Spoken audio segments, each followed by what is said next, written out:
menjadi seorang koruptor sebagai pertanggungjawaban moral. Saya mau minta klarifikasi. Ini tanggung jawab siapa? Bapak malu nggak sih? Apakah saya dengar permintaan maaf yang benar?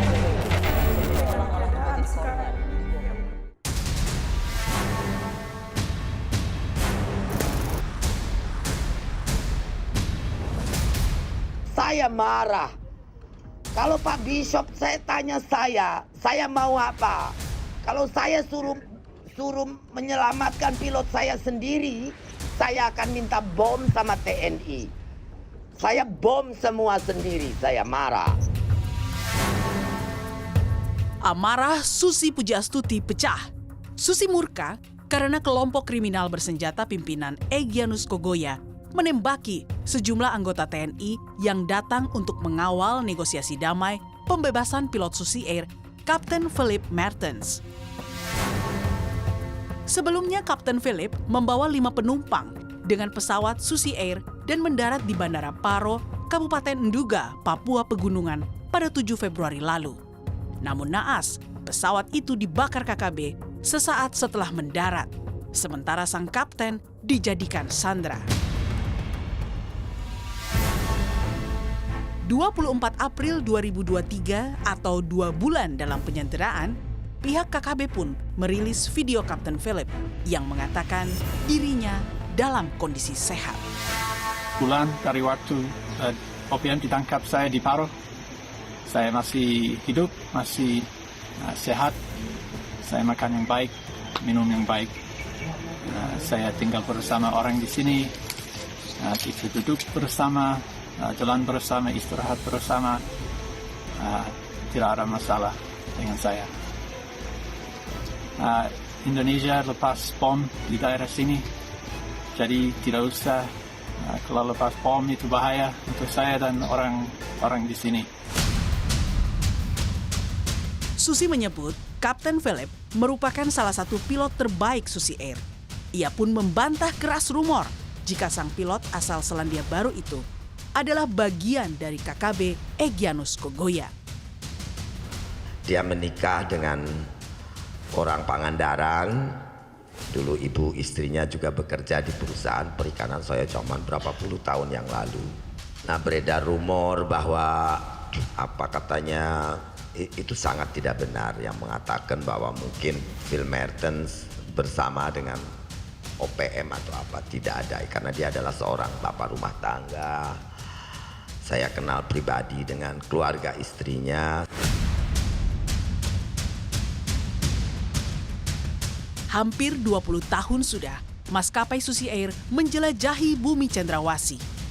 Tak hanya sebagai alat transportasi warga, Susi Air kerap membantu pendistribusian logistik pangan hingga kesehatan ke wilayah pedalaman Papua. Maka tak heran jika amarah Susi pecah kala upaya negosiasi damai untuk pembebasan sang pilot justru dibalas dengan perbuatan biadab para penyandera. Apa dosa saya? Apa salah saya? Saya marah sekali.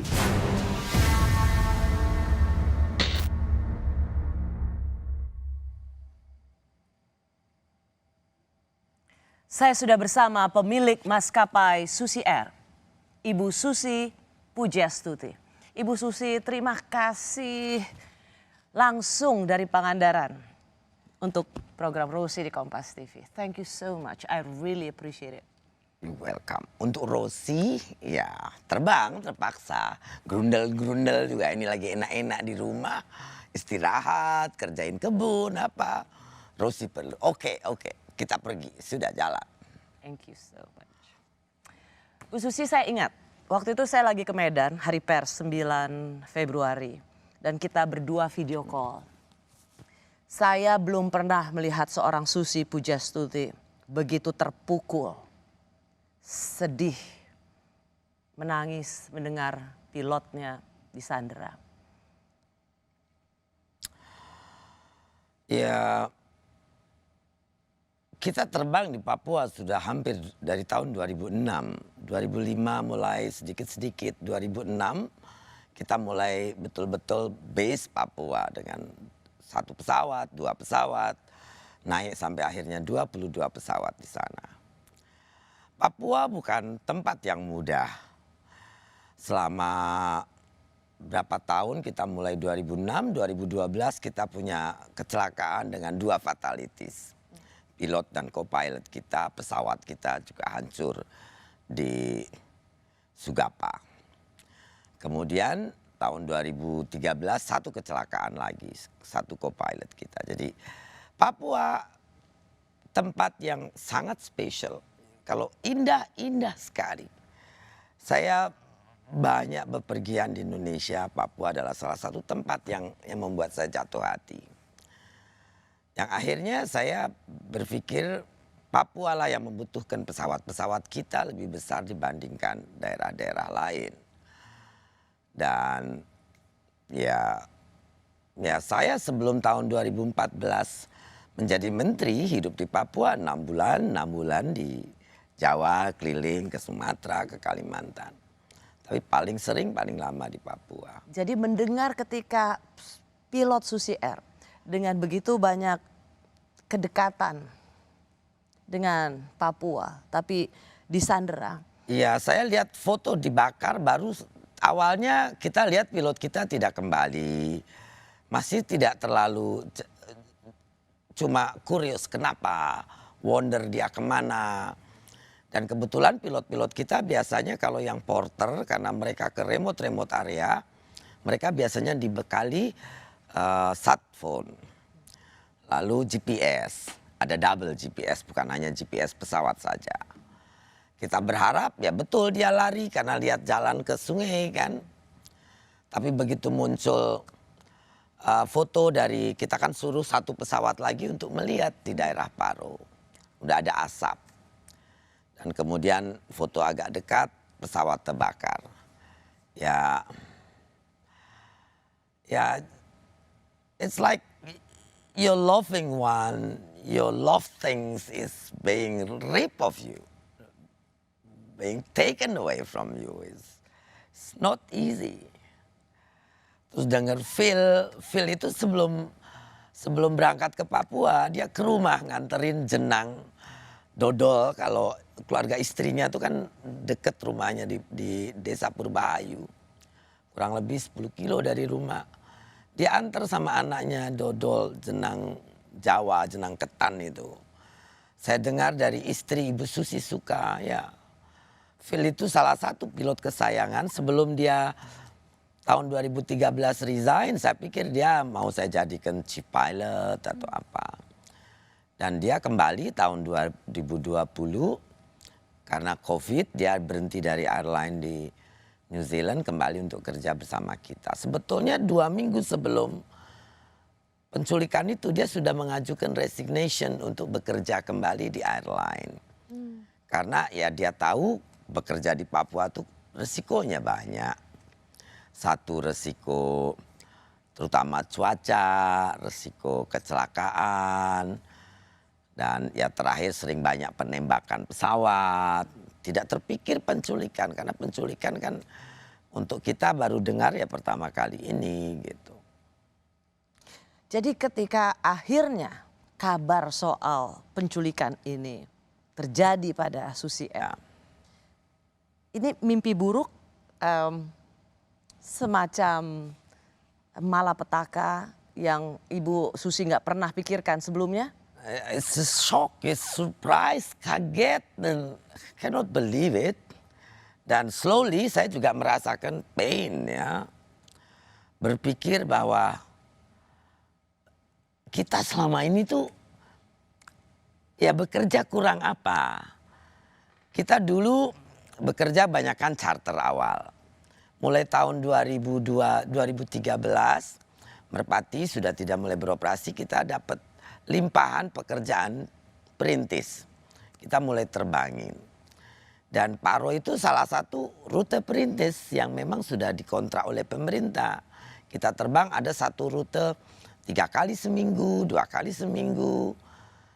Ya di lain itu kita juga sering sekali bantu, misalnya ada ibu-ibu hamil, sungsang, nggak punya uang. Bisa nggak dievakuasi? Pilot lapor sama saya, ya evakuasi saja. Not just because someone has no money, then you don't want to take them. Take it. Tanpa In my cost. Ya. nggak perlu ada bayar Ya, apapun. ya. Jadi ini rasa kemanusiaan Ya. dari seorang Ya. Susi Pujastuti Ya, melalui Susi Air. Saya sebelum jadi menteri biasanya 6 bulan sekali saya bikin pengobatan massal, bawa obat-obatan dari Jakarta. Saya cuci koreng-korengan anak Papua. Bahkan saya bawa anak mamit sekolah di Jawa sampai SMP itu SMA selesai. Dia terus pulang ke Papua. Ya sudah terbiasa hidup dengan orang Papua. Lalu kenapa Bu Susi begitu marah? Kita mendengar percakapan telepon. Ya, Dari Rosie sedih is menjadi 3 marah. months, 3 bulan. 3 bulan waktu awal kejadian, saya telepon dengan WA dengan Pak Budi Karya, this is my colleague kan. Bagaimana ini Pak Budi? Terus keluar statement banyak di media yang katanya itu wilayah merah. Susi Air seharusnya tidak terbang ke sana. Nah, saya kan want to argue. No that's not true. Mau klarifikasi saya. But ya Pak Menhub bilang sudah sabar. Jangan salahkan siapa-siapa. Kita semua akan tangani masalah ini dengan baik. Pokoknya sabar. Ya, saya suruh kerja apa saja, Rosie. You know it. Bisa. Suruh sabar. That's the thing saya. 3 bulan ini swallow kan saya. Saya telan. Waktu press conference juga saya mencoba decent, tidak ngamuk. So, and then tiba-tiba Bishop Joshua telepon saya. Tadinya saya tidak mau angkat, tapi dia WA, dia telepon. Saya tidak mau angkat lama-lama, ya mungkin saya bisa omong sama dia mau apa. Terus dia sampaikan omongan ini, kemudian katanya di podcast saya, Bu Susi sudah dengar, saya tidak pernah dengarkan podcast. Kata salah satu pengamat militer, katanya penculikan dan penyanderaan ini bukan tanggung jawab pemerintah dan TNI, mereka tidak usah taken care, itu harusnya tanggung jawab Susi Air. Itu mengganggu dan membuat Sedikit kepala saya panas, naik sampai ubun-ubun.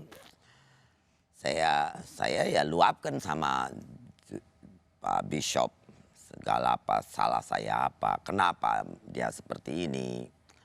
Saya mendukung perjuangan setiap insan di dunia, termasuk orang Papua, untuk mendapatkan kesejahteraan. Ya tentu untuk kemerdekaan tidak mungkin, kita negara NKRI, Papua adalah bagian dari Indonesia. Tapi memperjuangkan kesejahteraan, pembangunan, kesetaraan, itu hak mereka. Dan saya mendukung itu dan saya ikut membantu itu sebisa saya. Kenapa kita operasi di sana paling banyak? Juga karena saya melihat Papua lebih membutuhkan. Bahwa ketimpangan masih kelihatan di Papua itu is clear. Tapi juga tidak mudah karena medan di Papua juga tidak mudah untuk membangun apapun di sana sulit. Pesawat kita tuh bukan cuma bawa beras, bawa orang, seng, semen, pipa, paralon, besi, kita bawa semua. Di pegunungan itu kalau ada rumah dari seng, ada sendal capit, apa semua itu kita ya. Salah satunya ya pesawat kita yang bawa. Jadi itu logistik untuk seluruh kehidupan masyarakat Papua, ya, satu terutama di pesawat dalam seperti pedalaman. Porter bisa bawa 900 kilogram. Yang ingin saya tanyakan adalah yang begitu banyak menjadi perhatian banyak orang, Bu Susi, adalah kemarahan seorang Susi Pujastuti. Dan sebenarnya sebuah kalimat yang sangat punchline adalah, saya mau apa kalau saya suruh menyelamatkan pilot saya sendiri, saya akan minta bom sama TNI. Saya bom semua sendiri, saya marah. Ya Rosie tahu saya, kenal saya, you know when I have to deal with things kan. It's dengar seperti itu, kemudian ada orang yang menyalahkan dan itu semua harus jadi tanggung jawab kita. Don't you see the pain and the loss that we had? How can somebody blame me like that? Kan seperti itu toh. Terus kemudian saya dengar seperti itu dari Bishop, bahkan ada podcastnya. Saya jadi ingat dulu saya waktu jadi menteri nenggelamin kapal, orang yang sama juga bilang saya melanggar hukum internasional. Saya bisa diseret ke Mahkamah Internasional. Jadi, so it's the same thing. Hal yang sama going on your mind. Dan selama 3 bulan saya shut my mouth. Saya tidak omong, tidak komentar, tidak apapun. Jadi kalau ada orang seperti itu, ya marah saya. Nah, lebih marah lagi setelah kejadian penembakan TNI di Dorakma. Karena saya juga berkomunikasi dengan Pak Danrem, dengan Danjen Kopassus, dengan Pak Pangdam, dengan Pak Kogabilan tentang rencana. Dan 2 hari sebelum penembakan TNI, mereka bikin video. Sembi Sambo itu kan bilang bahwa mereka ingin bernegosiasi. Ini jubirnya OPM ya? Ya, yang dibilangnya saya juga tidak tahu kebenarannya. Persoalannya kita dengan terfraksinya dan terisolasinya wilayah-wilayah Papua, you juga nggak bisa yakin siapa ini ikut mana kelompok apa, kita tidak tahu. Tapi yang pasti dia bilang, karena juga ada pesan bahwa bisa mohon bantu ke Pak Mendagri untuk bantu Pemda setempat bisa membantu Polda dan lain-lain. Itu yang saya terima 2 hari sebelum kejadian penembakan TNI. Itu kan sudah hampir Lebaran. Terus dengar markas TNI diserang. Ya saya ibu, punya anak, nenek, punya cucu Rosi. To know that somebody young man, anak bangsa ditembakin seperti itu. Mereka berbohong bilang mau negosiasi tapi ternyata tembakin.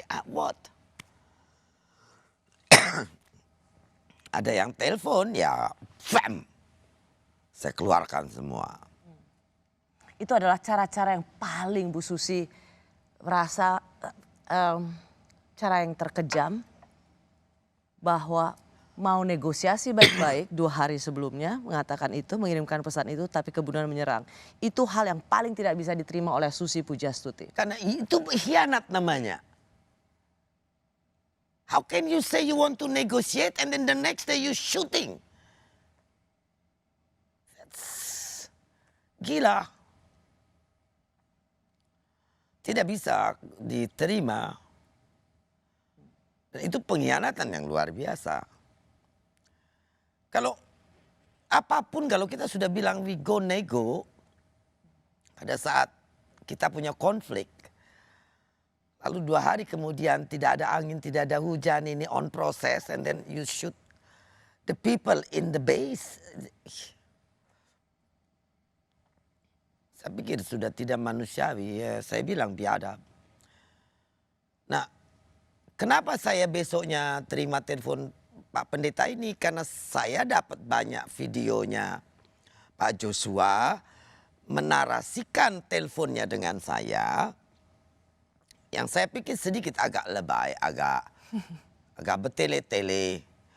Was not exactly like that, but di beberapa hal mungkin saya lebih marah juga waktu itu. Karena untuk pertama kali saya bicara tentang penculikan ini secara open, Ya, secara terbuka. Sebelumnya Ibu Susi tidak pernah mengatakan soal penculikan ini terbuka. Saya tahu Ibu Susi menahan diri untuk tidak banyak bicara soal penculikan ini. Belajar selalu dengar dari Ibu Mega, kesabaran revolusioner. Yang mana kadang-kadang saya bilang sama Ibu Mega, mana bisa kesabaran revolusioner. Kesabaran dan revolusi, that's 2 different things.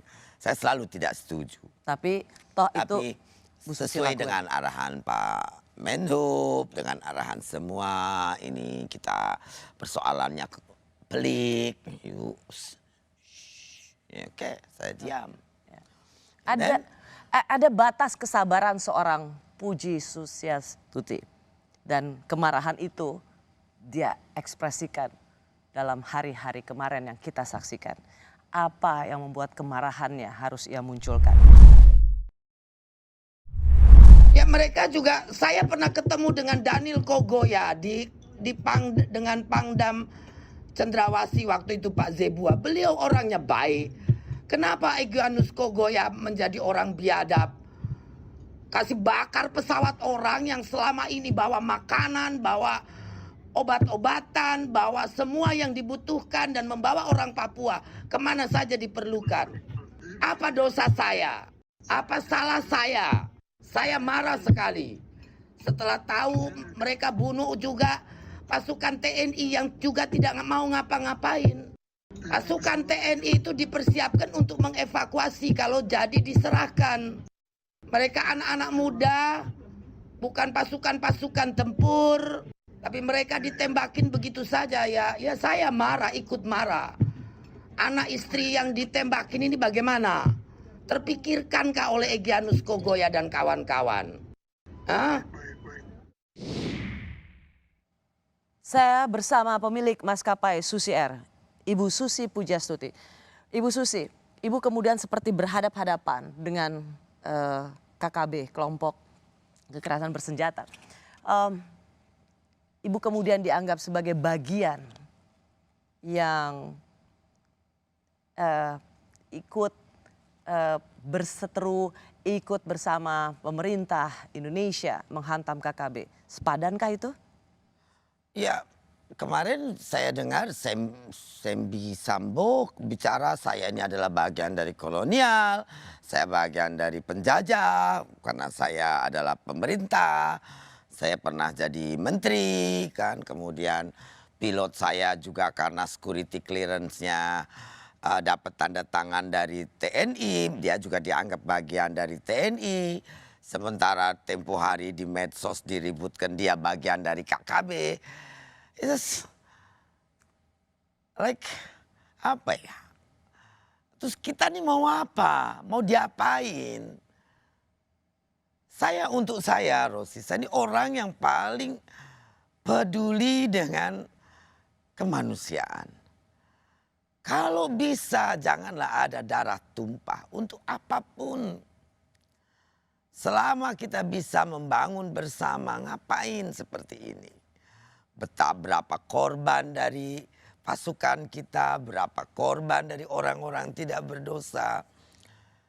Dalam 2 tahun terakhir, pembakaran sekolah, pembakaran rumah sakit, pembakaran rumah-rumah, pembakaran orang menjadi hal biasa di Papua.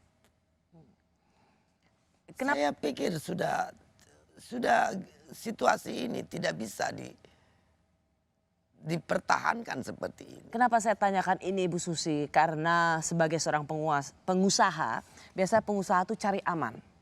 Ya udah cari aman dengan pemerintah, cari aman dengan kelompok berseberang pemerintah. Tapi sekarang Bu Susi tuh benar-benar ada di garda terdepan untuk mengatakan, hey saya marah pada kalian yang menculik pilot saya, dan kemudian serangan bertubi-tubi pada Bu Susi yang mengatakan, oh bagian dari pemerintah Indonesia, penjajah dan lain sebagainya. Sebagai seorang pengusaha, penerbangan, perintis, sepadankah ini? Well, kalau kita namanya melihat sesuatu hal dari sisi the truth, the right things. Truth can be not the right things. Tapi kita dalam dunia usaha, dunia pekerjaan, profesionalisme, kita harus bicara kebenaran. Yang benar. Bukan sekedar kebenaran, but you do the right things. Mengerjakan yang betul. Ya kalau kita bekerja seperti sekarang ini, pilot kita juga, sekarang pilot-pilot Indonesia kita, hampir semuanya tidak mau dikirim untuk terbang di Papua. Karena resikonya terlalu besar. Karena resikonya terlalu besar. Melihat ada penculikan seperti ini. Dulu mereka tantangannya hanya cuaca dan ketelitian dan juga maintenance yang baik. Itu tantangan yang paling utama dulu. Sekarang ada hal yang tidak terduga. Bisa saja kita baru landing ada tembak menembak. Bisa aja baru landing ada pembakaran di sana sini. Dan yang terakhir terjadi, pilot kita disandera, pesawat kita dibakar. Pilot porter kita sudah dari 9 orang, 4 orang sudah resign. Otomatis mengurangi penerbangan yang bisa kita lakukan di Papua. 2 bulan lalu kita mungkin ada 20 sampai 25 flight tidak terbang per hari. Sekarang sudah mulai membaik, tapi masih 11 sampai 13 flight juga kita tidak bisa terbangin karena rute itu kita anggap tidak aman. Dan semakin banyak beban kita to think over untuk dipikirkan dan untuk dikalkulasi kembali. Ya orang bilang ya pesawat ada asuransi, benar. Tetapi begitu ada kecelakaan seperti ini, premium untuk tahun depan 2 kali lipat, sama saja bohong. Dan ini kan di luar kalkulasi kita, hal-hal seperti ini. Dan yang untuk saya adalah korban jiwa yang terus-menerus ada. Dulu saya ke Wamena, cantik tempatnya, indah. 2020 saya ke Wamena, kios yang terbakar banyak sekali. Saya dengar dibakar oleh KKB. Saya tidak pernah tahu dan tidak pernah melihat langsung mereka itu seperti apa. Karena we don't know it. Tapi melihat bekas kebakaran, bekas apa yang mereka lakukan. Orang-orang dibakar, ya, saya pikir sudah tidak masuk akal lagi to tolerate. Ya, ini pertanyaan saya sebenarnya sumbernya seperti ini, Bu. Gak ada pengusaha yang seberani, karena gini, pilotnya ibu ini lagi disandera sama KKB, sama kelompok yang mengatasnamakan dirinya, kelompok yang ingin berpisah dari Indonesia. Tapi kemudian ibu dengan sangat beraninya mengatakan, kenapa Egyanus Kogoya menjadi orang biadab yang dianggap sebagai pentolannya Papua Merdeka. Biasanya pengusaha nggak mau langsung berhadapan seperti ini. Ya Rosi, 3 bulan saya diam. Saya tidak bicara, tidak berkomentar, tidak ngomong apapun. That's not my character. Dan saya bekerja banyak di Papua. 70 sampai 90 flight happening. Yap, airline lain ada. Missionaries ada. Tapi tetap yang paling banyak terbang dan masuk ke paling-paling remote area adalah penerbangan kita. Jadi saya tahu apa yang hilang di sana untuk masyarakat. Kalau satu pesawat 900 kilo logistik, 15 sampai 30% itu adalah logistik, berarti sekian ton pangan tidak naik ke atas. Ya orang Papua dulu mungkin swasembada semuanya. Tapi civilization dan modernisasi telah merubah banyak gaya hidup mereka. Sehingga mereka ketergantungan dengan pangan. Penyakit juga yang dulu mereka tidak punya, sekarang punya di kampung-kampung kan. Karena orang dari kota. Nah kalau ini stop, bisa nggak orang membayangkan kehidupan di sana up there? So ibu betul-betul mengutuk apa yang dilakukan oleh. Lalu dia melarang penerbangan. Melarang, bahkan Sambo menjawab rekaman telepon saya dengan pendeta. Malah bilang, ya tidak apa-apa sekolah dibakar.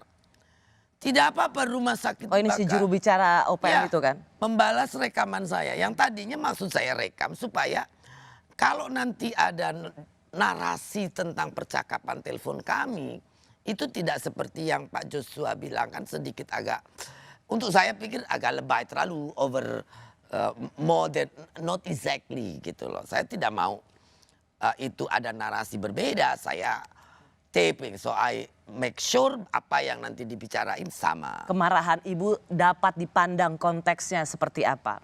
Tetapi ketika juru bicara itu mengatakan nggak apa-apa dibakar, nggak apa-apa itu malah mungkin membuat ibu melihat bahwa apa yang dilakukan oleh kelompok. Saya pikir kita dealing dengan orang-orang yang has no nggak punya human sense, nggak punya humanity sense, nggak punya kepekaan kemanusiaan, tidak ada, ya apa? Hakiki kita sebagai manusia, it's become manusiawi. Itu yang membedakan kita sebagai primate tertinggi. Kita ini kan primata yang tertinggi, lebih tinggi dari simpanse, dari gorila. What makes it different? Ya, intuisi dan juga feelings So Ibu Susi, of humanity. Ibu begitu marahnya dan kemudian sekarang berhadapan-hadapan dengan OPM atau kelompok kekerasan bersenjata yang ingin merdeka di Papua, itu ingin mengatakan kalau lu ingin merdeka, ya nggak usah mengorbankan pilot atau masyarakat yang sebenarnya sedang melakukan perbuatan kemanusiaan di Papua. Itu biadab. Ya, memperjuangkan kebebasan, memperjuangkan humanity, kemanusiaan. Tapi Anda ambil, Anda rampas kebebasan orang lain. Anda lakukan hal-hal yang tidak manusiawi. Bagaimana? Anda katanya memperjuangkan kemerdekaan. Anda memperjuangkan kemanusiaan. Lalu Anda membunuh, Anda menyandera. Doesn't make sense untuk saya, Rosi. Saya tidak berhadapan dengan apapun, dengan siapapun. Tapi saya berhadapan dengan people that know humanity. Itu saya akan lawan. Saya akan bicara bahwa itu tidak benar. So seorang Susi Pujastuti berani langsung berhadapan dengan OPM atau KKB. Whatever name OPM, KKB, whatever. If you are doing things yang tidak berperi kemanusiaan, merampas kemerdekaan orang, ya kita bisa hanya berteriak. Itu tidak pantas, itu tidak patut, itu kejam, itu biadab. Dan bikin saya marah. Bahwa saya hopeless, tidak punya apapun untuk melawan. Hanya dengan omong saja saya bisa melawan. Ya that's it. Ya saya berharap dengan kejadian seperti ini, ya kita semestinya apa ya? Ya utamakan pembangunan Papua. Itu sangat penting karena ketimpangan dan apa mungkin menyebabkan juga perasaan kecemburuan masyarakat di sana. Good governance yang baik, korupsi yang tinggi juga harus diberantas karena itu penyebab ketimpangan. Penyebab orang jadi tidak puas karena yang banyak uang, yang kaya, yang miskin. Dan ya memang mau tidak mau kita harus akui di Papua itu terasa sekali. Dan ini adalah PR kita semua. PR pemerintah pusat, PR pemerintah daerah, kita sebagai pengusaha, anak bangsa, PNS, TNI, Polri harus bahu-membahu. Oke Bu Susi, saya bisa kemudian memahami kemarahan Bu Susi. Meskipun pada saat pertama saya lihat, berani banget. Karena kemudian seorang Susi Pujastuti banyak diserang, yaitu pesawatnya dibakar, pilotnya disandera, tapi sempat beredar isu sang pilot itu adalah pendukung KKB. Apa yang sebenarnya menjadi inti persoalan dan apa kata Bu Susi? Bagaimana minta TNI ditarik sementara mereka dibantai? Kan tidak mungkin pendeta Phil atau Pak Bishop, nggak mungkin toh. Ingin komunikasi, ingin negosiasi. 2 hari kemudian mereka bantai TNI. Bagaimana? Saya tidak habis pikir. Saya bantu anak-anak di Mamit, di Karubaga, di semua tempat saya bisa bantu. Saya cuci luka anak-anak. Saya sekolahkan anak-anak Papua. Kenapa pesawat saya dibakar, pilot saya diculik? Apa? Apa kejahatan saya sehingga mereka jahati saya seperti ini? Lalu kemudian tiba-tiba mereka mau negosiasi dengan TNI dan Polda. Saya sudah senang. Terus kemudian 2 hari kemudian ditembakinya TNI yang ada di Durakma. Itu kan apa? Katanya mau negosiasi tapi kalian bunuh putra-putra bangsa. Saya jadi lebih marah lagi. Mau diambil apa? Sementara orang lain yang cari untung saja di Papua kalian biarkan. Masih bersama saya pemilik dan perintis maskapai Susi Air, Ibu Susi Pujastuti. Ibu Susi, banyak yang kemudian menuding bahwa penyanderaan ini adalah penyanderaan.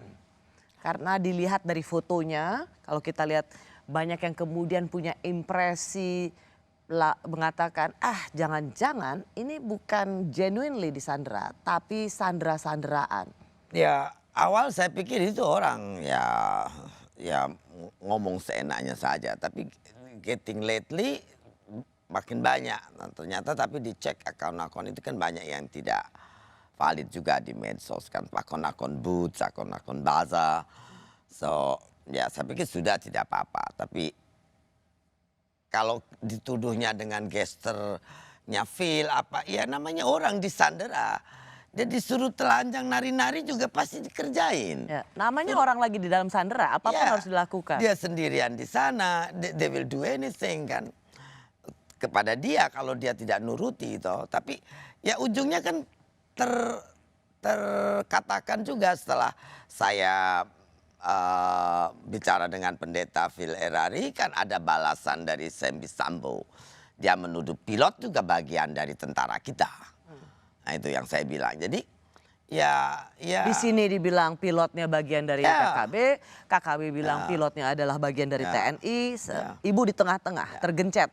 Ya, so ya untuk saya sekarang ya yang penting kalau KKB atau OPM atau whatever organization they name themselves, I don't care. Mau namain apa saja silahkan.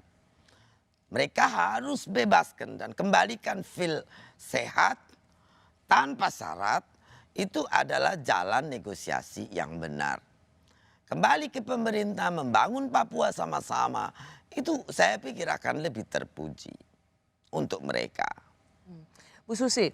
Nggak mungkin kalau usul pendeta Phil kan TNI suruh tarik pasukannya. Sementara dia kan masih harus menjaga keamanan di Papua. Pilot kita juga masih disandera. Kan tidak mungkin, apalagi sejak kejadian kemarin.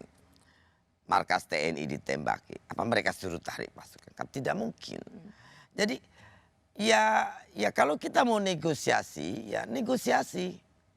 Bukan bersyarat begitu. Saya cuma mohon demi keberlanjutan kehidupan di Papua, kecukupan logistik di Papua untuk masyarakat Papua. Demi kebaikan semua, bebaskan Phil tanpa syarat dan mereka duduk berunding atau apa dengan pemerintah. Kita bukan bagian dari itu ya, dia yang harus bicara. Tapi memang saya ya ikut bicara di sini melihat pembangunan di Papua jauh dari merata. Ini yang harus segera dibereskan. Korupsi yang sangat tinggi. Saya akan bicara lagi, korupsi ini juga sangat merusak tatanan kehidupan bangsa karena pembangunan jadi tidak jadi. Saya bisa dapat sense dari Bu Susi bahwa Bu Susi bisa merasakan kok kegelisahan, kecemasan, kesedihan, kemarahan masyarakat Papua. Tapi jangan nggak kayak gini caranya. Ya bukan. Ini dan dia malah menuduh. Saya pikir kemarin saya sudah sebetulnya sebelum kejadian telepon ini saya nonton BBC-nya Pak Wenda di BBC wawancara. Dia juga minta Phil dibebaskan. Out of yang lain saya tidak setuju bahwa selama ini di Papua banyak pembunuhan apa-apa. Saya pikir justru huru-hara yang mereka bikin sendiri yang terjadi. Yang saya tahu tahun 2020 di Wamena kan ada kejadian pembakaran misalnya. Itu saya pikir ya kenapa Papua tuh begitu dekat dengan kekerasan di antara mereka ya. Kalau namanya perang suku itu biasa. Dengan panah, dengan apa. Saya sering lihat kita landing ada yang perang-perangan gitu ya. 1 or 2 killed, but it's between them. Itu tradisi atau apa ya, it's fine. Tapi kalau sudah melibatkan civilian, apalagi orang luar, pendatang, yang saya dengar bahkan beredar video-video kekerasan terhadap para pekerja yang sedang membangun tower dan lain-lain, itu sih saya pikir sudah is out of mind, sudah tidak masuk akal dan gila menurut saya. Tidak pantas untuk kita juga mestinya membuat sensor untuk tidak mengedarkan itu. Oke. Video-video seperti itu. Ya, itu banyak sekali disebarkan di sosial media. Berikutnya Ibu Susi, saya ingin bertanya pada Ibu Susi what next? Karena akibat penyanderaan sang pilot, penerbangan Susi Air dihentikan. Lalu bagaimana nasib warga di pedalaman Papua? Mereka tidak dapat logistik, mereka tidak bisa dapat obat-obatan. Di mana tanggung jawab Susi Air? Tahun 2006 kita masuk Papua. Sekarang ini ya tidak bisa melayani lagi. Tentu banyak sebabnya, bukan cuma ya satu, armada berkurang dengan dibakarnya pesawat kita. Tahun lalu kita kehilangan satu, sekarang satu. Yang kedua juga confident di antara pilot-pilot kita tidak memungkinkan adanya penerbangan lagi di wilayah pegunungan. Dan ini akan sangat sulit. Jadi resignation juga akan tinggi bila penyelesaian Kapten Philip ini tidak bisa baik. Bersama saya pemilik maskapai Susi Air, Ibu Susi Pujastuti. Bu Susi, Ibu pada pertama kali konpres 1 Maret. Ya. Itu pertama kali Ibu bicara dan habis itu tidak bicara lagi sampai sekarang Ibu bicara bersama saya di Kompas TV. Sekali lagi terima kasih. Ibu mengatakan bahwa sorry sudah tidak bisa lagi ada penerbangan ke Papua. Padahal penerbangan perintis ke Papua itu isinya logistik, bahan pokok, pengobatan. Ibu, kalau itu dihentikan, Ibu nggak kasihan sama masyarakat Papua? It's still a my pain, sakit sebetulnya. Tapi kita juga kehilangan kemampuan kan, Rosie. Jadi kalaupun sekarang saya mau terbang, kita tidak punya pilot. 50% pilot kita sudah resign, yang di Porter. Yang di Caravan juga sama. Pilot-pilot Indonesia tadi saya sudah bilang, mereka tidak mau diminta untuk terbang jadi co-pilot di Papua, tidak bisa. Untuk mendidik pilot Porter kita perlu 6 bulan sampai 1 tahun. Kalau ada trainernya, ada instrukturnya. Belum lagi rute training, rute-rute kan setiap tempat berbeda, wind curve-nya berbeda. Papua penerbangan itu sangat kompleks, terutama wilayah pergunungan. Jadi kalau Ibu bilang maaf masyarakat Papua, maaf rakyat Papua, kami Susi Air belum bisa terbang lagi ke sana, itu bukan karena seorang Susi Pujastuti tidak bertanggung jawab pada masyarakat Papua.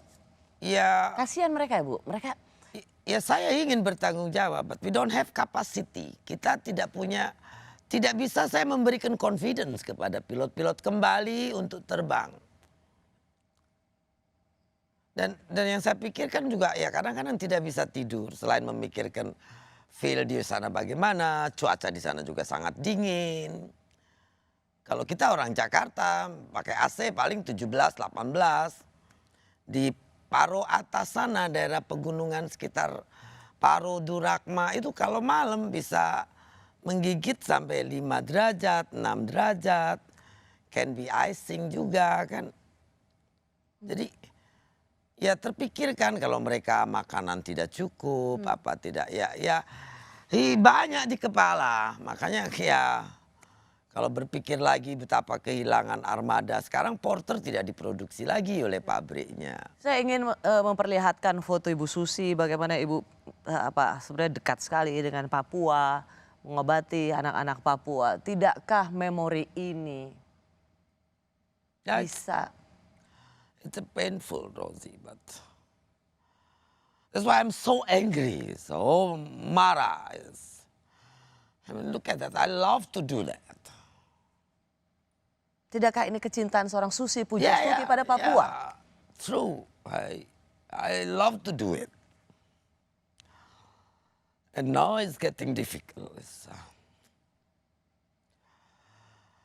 Ya marah, kecewa, sakit hati, segala macam. So angry. Makanya kalau saya kemarin ngomong seperti itu ya di telepon ya, because marah. Emak-emak kalau udah marah ya say anything ya.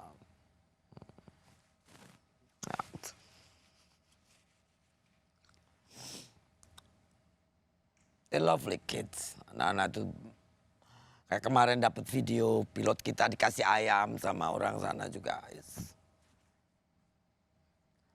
Tapi ya untuk kembali pulih need time. Kalaupun ada pilotnya kita training kembali.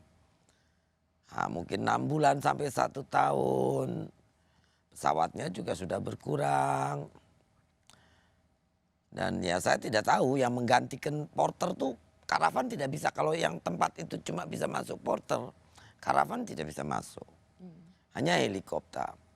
Helikopter untuk durasi dari Timika sampai sejauh itu tidak bisa juga. Jadi tetap harus ada porter yang membawa suplai minyak supaya bisa pulang helinya.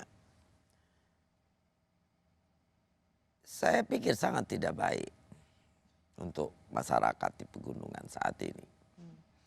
Bu, Kami juga tidak baik, mereka juga tidak baik.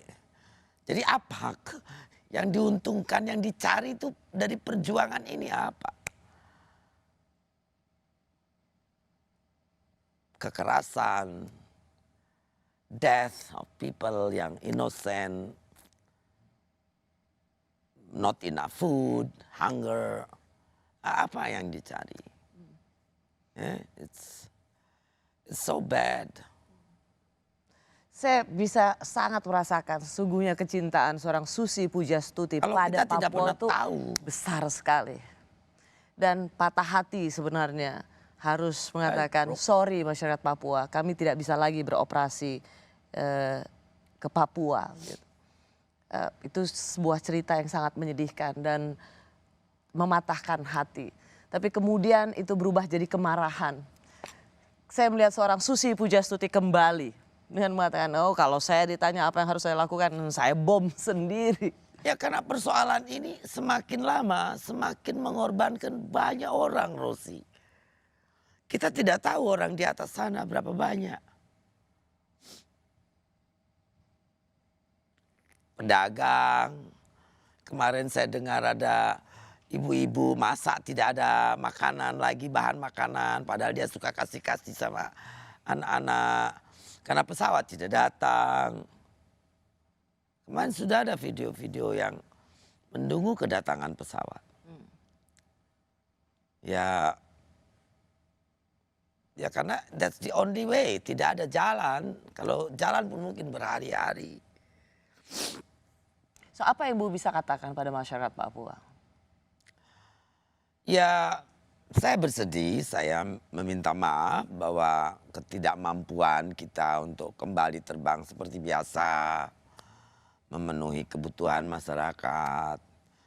Yang kedua ya saya ingin masyarakat Papua juga ujungnya harus mengerti dan sadar bahwa memperjuangkan hak, memperjuangkan keinginan-keinginan dan cita-cita mereka dengan kekerasan, dengan penyanderaan itu bukan jalan yang terbaik dan mestinya masyarakat Papua tidak mendukung itu.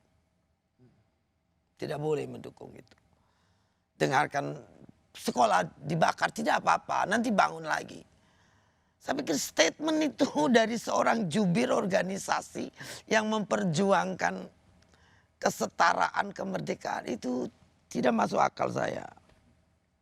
Saya pun males nanggepinnya gitu. Tanggepin apa, komentar ibu tentang apa. Orang yang tidak apa-apa sekolah dibakar.